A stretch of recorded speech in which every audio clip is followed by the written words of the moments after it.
the Vice President of Communications for the Guaranteed Rate Bowl, and boy, are we excited for this year's matchup. On Tuesday, December 26th, we will be at Chase Field in downtown Phoenix beginning at 7 p.m. Mountain Time, which is great. It's an hour earlier than it has been in the past, so all of our fans will get to catch more of the game. We're excited to have an 8-win team and a 9-win team, which is something that we haven't had that much of here with the Guaranteed Rate Bowl. So first, we're going to start off with the Big 12 representative, Kansas, at 8-4. They clinched bowl eligibility after a big win over Oklahoma, a 38-33 win there in Lawrence. And for those of you who saw on social media, they did something special with the goalposts, and maybe Coach will talk about that here in a little bit. But a great win and a great season for the Jayhawks. Devin Neal is our star running back, and their defense, 26 sacks this year for the Jayhawks. So without further ado, I'm going to turn it over to Coach Lance Leipold, who's done amazing work in his short time there in Lawrence. Coach, take it away. Well, thank you very much. Good afternoon to everyone. On behalf of the Kansas Jayhawks and University of Kansas, I can't tell you how excited we are to be selected to play in the Guaranteed Rate Bowl, have an opportunity to spend Christmas in beautiful Arizona. Our players have worked extremely hard over the last 3 years, and to have the opportunity to be bowl eligible 2 consecutive years and have a chance to play in a bowl game such as this is extremely exciting times for our program. As we know, we got an outstanding opponent. In fact, I've had I have great respect for Coach Barry Odom and what he's done in his career. The job that he has done in his first year there has just been amazing, and how he's turned that program around so quickly. Had a chance to exchange a couple texts with Coach here about a half hour ago. I said I thought we slipped him last year when he was a defensive coordinator at Arkansas, and he took the job out there before we played Arkansas in the bowl game last year. So, but again, we know we're going to have a great opponent, someone that's excited to get their 10th win, and a lot of things there. It should be an exciting game on the 26th. And I think both fan bases will represent well, a great, exciting time. And I know there's a lot of things in college football today that puts itself onto the playoffs, and rightfully so. But we are excited. I've always been one that loves the bowl experiences. I think it's important for student athletes today. I want it to be important, and we know that there's so many people in these communities that are volunteers for these bowls, but what it means to them, and to me, it's a staple of college football. And to watch how many people give up their time, it's special, and we will not take that lightly as we make our way down to Phoenix. Fantastic. Thank you, Coach. We appreciate it. The lines are now open. If you'd like to ask a question, please raise your hand. But in order to ask a question, again, we do ask that your camera is on and that your name and affiliation are in the ID bar in order to ask a question. So first, we'll go to Jordan from the Topeka Capital Journal. I think you're also the Lawrence World, and I don't know how many other newspapers, but go ahead, Jordan. Not just Topeka, Henry's Lawrence World. Lance, you mentioned after Cincinnati that you had plans for a handful of different bowl games. Was this one of them? And what was your reaction? Absolutely. This was at the top of the list. We're right there. I look at, as I said a little earlier about student athlete experience, sometimes destination of where you have players from. And if that's not 1A, 1B is also places where young men have maybe never been or may never get back to maybe. And I think this is one of those places. If you've never been, to the valley there, it's a beautiful area. I think it has a lot of things for it that young men that maybe never been there, like I said. And I know we have a lot of meetings out there in the spring, and every time I always come back about what a beautiful place it is, and what a bowl experience it could be. Way back when my wife and I first got married, and it was the Copper Bowl, my wife and I went to that down in Tucson, and then like 3 days later went to the Fiesta Bowl as well. We spent 2 bowl games down in Arizona. It's a great time. It's great weather that time of the year. A lot of great things, and it definitely was at the top of the list. Coach, what year was that when you went down to the Copper Bowl? Oh, geez, you're going to put me on the spot now, because now I want to say. You remember the game? We can Yes, identify the year. it was Boston College, Colorado.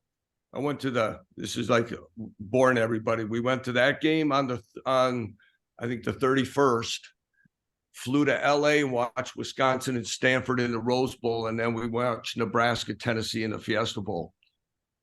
My wife still reminds me of that all the time, that what a romantic I am that I take her to a bunch of bowl games. So, but yeah, it was a nice experience.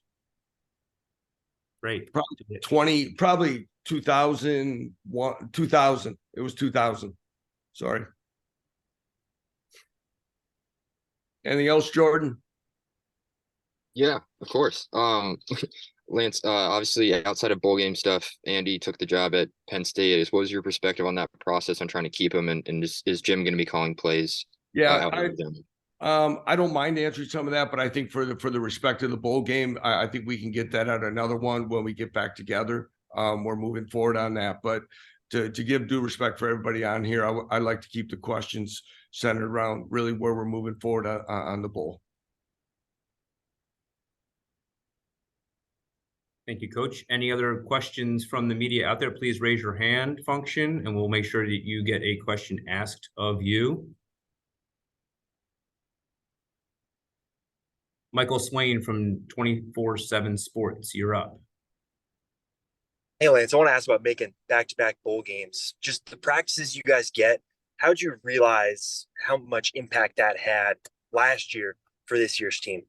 Oh, absolutely. It was a huge difference. You could see it right away in the spring. As you go, the retention level, especially your younger players.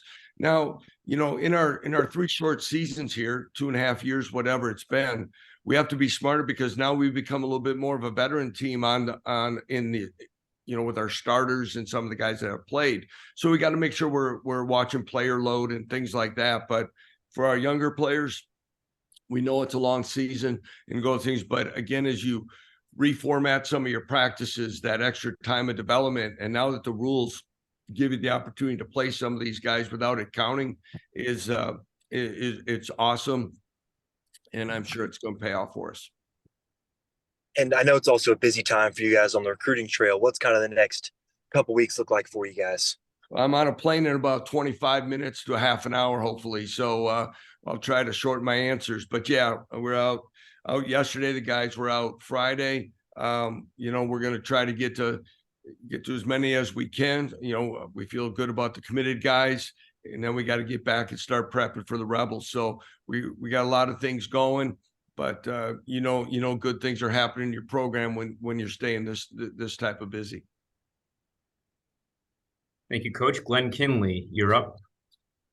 Hey, Coach, I don't know how many conversations you've had with the guys. Do you expect most of your guys who played significant snaps throughout the regular season to play in this game?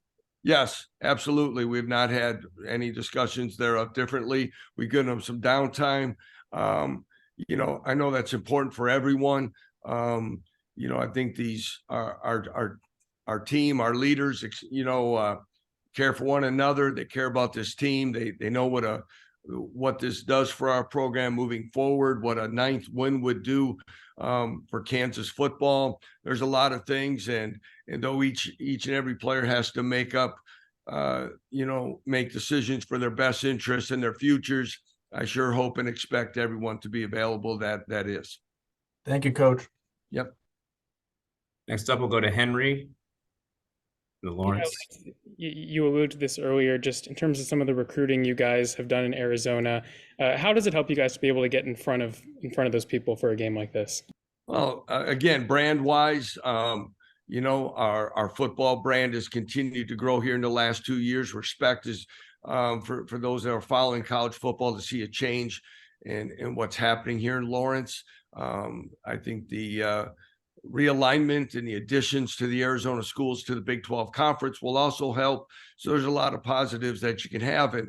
And I would assume that Coach Odom would feel the same way. When you start playing in games like this and there's not as many games on it in time slots, you have a chance for a lot more eyeballs on you. And it does wonders for your program and gives chance for you to talk about your program a little bit in different ways and young men get a chance to see if they fit. And again, then spending a few days and have a chance to be around the local community and they can kind of see what we're about. High school coaches get a chance to come watch games, things like that. We hope it's positive for both programs, but of course we want it to pay dividends for the Jayhawks as much as possible. Thank you, Coach. Next up, we'll go to Las Vegas. Steve Cofield from ESPN Las Vegas. Hey, Coach, how are you? I'm doing well, Steve. How are you? I'm good. I wanted to ask you how much you know about the Barry Odom build at UNLV to get him to a point to go to a bowl game, first time in 10 years, and how challenging was it for you? It may be a similar build to get to a point where you're making bowl games in back-to-back years. Well, you know, hands-on, probably not. It's kind of one of those from afar that you kind of read and get glimpses because, you know, it's not crossover games, but you're kind of hearing about how things are turning there, exciting. Sometimes I have our communication staff give me, you know, we kind of check some of your articles and things that are happening because they are on the schedule for next season. So I started getting some there, but to see how sounds like we haven't seen film, but exciting offensive schemes on both sides of the ball that are using a lot of weapons in different ways. And but to see how quickly that has turned, it's not surprising knowing Coach's background. But it really says a little about him and his staff to make it happen that quickly. We did play out at Reno in a non-conference game early this year, so a little bit there. But to see that, and then I know he'll build something of consistency there that we're trying to do here. And watching the realignment angles and where things were going, I know UNLV was always one kind of mentioned as one that continues to grow. I've been able to see that the Davis family is and resources. I've heard great things about what they're doing facility wise. Obviously, one of the best stadiums in the country, so they got a lot to build on, and it's something that we have to make sure as a program that here in the next 3 weeks that we put our full efforts and preparation and focus on making sure we're at our best for that game. On the second part, on the build for you, how difficult was it, and what was most important, culture changing or facilities? You know, well, right now we're slowly working into the facilities. We've made some, I say slow because it's happened faster than normal, but we're about to start tearing down part of our stadium this week and get some things going. But you know, I think part of culture is a word though that everyone likes to use these days, but culture's action in our program. You've got to show a lot of different things. And as you continue to find ways to go about it, I think our young men that we inherited and the additions we made saw that there would be consistency in every way of what they were responsible for on this campus. And they worked hard and they embraced it, and we found ways to get better. And you know, it's kind of kept stacking on it, and we've had some great leadership within our locker room, and it's been exciting. Our last home game against our in-state rival, Kansas State, a game we came up short, but it was one of the best college atmospheres that I've had a chance to be a part of. And I look back to 2 short years ago, we couldn't get that thing halfway filled. And to be able to change that kind of look has been exciting and rewarding. But again, it's always a work in progress. Last question for Coach Leipold from Ron Sanzone. Ron? Congratulations on the invite to the game. What does reaching a game like this tell you 3 years in where Kansas football is at now and where it's heading from this point forward? Well, you know, I say as hopefully when they send you all the notes for the game and you start seeing first time since back-to-back years, first time since 8 wins or more total times. When you start seeing it each and every week, sometimes in this program, it makes me more proud of our staff and our players than I ever thought I would be, because we've come a long way in a short period of time, and we can do more, and we have to get better. So those parts are rewarding. To think that we could be that. I was at a function last night, and I had one of our key boosters saying that we could have been 10-2 I had to remind them we were 2-10 2 years ago, and they're already talking about what you should have been already. So it was a good laugh, but it still shows that there's potential here.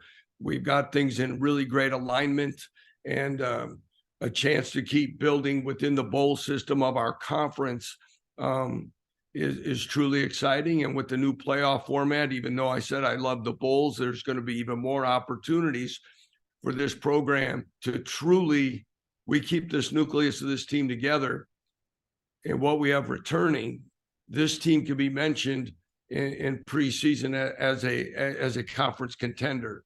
And that never would have been thought of 3.5 years ago. Fantastic. Coach Leipold, thank you very much for your time today. Congratulations on a great season, and we'll see you here in Arizona and getting ready for the December 26th kickoff. Thank you, Coach. Thank you, and Merry Christmas to everyone. Safe travels to everyone to the game. Coach, safe travels in recruiting. Next up, we welcome the head coach of UNLV Run Rebels, Barry Odom, in his first season in Las Vegas.